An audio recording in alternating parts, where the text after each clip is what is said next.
up to you. Top priorities for you as you focus on this year.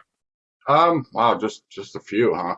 Yeah, I do have a couple that are a few that I'm really Of actually very course. interested in following. Right. There's I think always the a first, 1, 2, and 3, right? well, I have about 20 actually, but yeah, I'll stick with three. Now, I think my top three though, right now I'm really keyed in on redoing our vulnerability management program all the way around.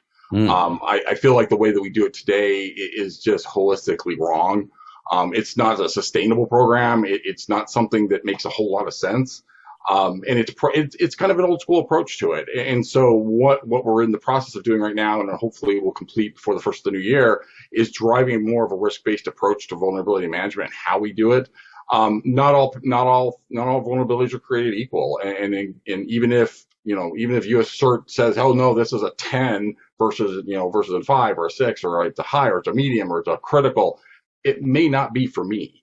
And so really start looking at the vulnerabilities that are coming across the board and how they apply to my organization. And then making sure that we prioritize the ones that are actually true threats. And by a true threat, that means it's actually being exploited in the real world. Mm-hmm. And this is where I think CISA has done us all a favor. Creating their known exploit list is really key, because that would have been something I would have had to recreate. So we're going to begin leveraging that. And if it applies to me, if it's part of my public facing systems, you can easily start creating this sort of like a very risk-based decision-making process that we can automate and then focus it on that. And then anything that's not in that list, push it off to the side and have some more standardized process that happens once a month or twice a month or whatever you do, but not worrying about the things that I don't have to worry about. And it's going to have impacts on my physical scorecards and some of the other things. But the reality is my job is to secure the enterprise, and this is going to help me do that. The next thing is supporting my agency's move into the serverless and microservices environments. We are in the process of doing that. We've done it, actually, I should say, for some of our systems. And then now we're also starting to really toy around with the serverless side of it. That's a whole new world for security. Serverless especially defies all kinds of FISMA boundaries.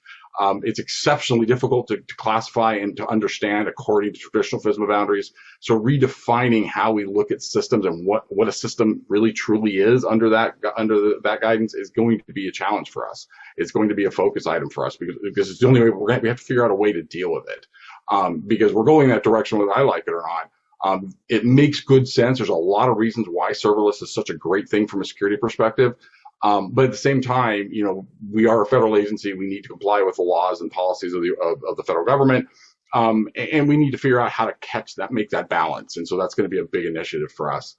And I think the last thing, and I've talked so much about it, so I don't want to spend too much time, is really driving further into the automated world. One of my big pushes this next year is going to be the integration of cyber intelligence. We are a huge, I started building my cyber intelligence program about 2 years ago, right before SolarWinds hit.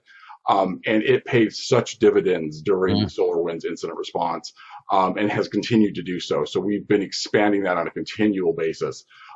We started out with a single analyst on that. I'm now up to 6 analysts and a federal lead, and really building that program and then automating it into all levels, ensuring that, because for me, intelligence is only valuable if it's applicable to the environment, it's actionable, meaning I can actually do something about it, and it's timely.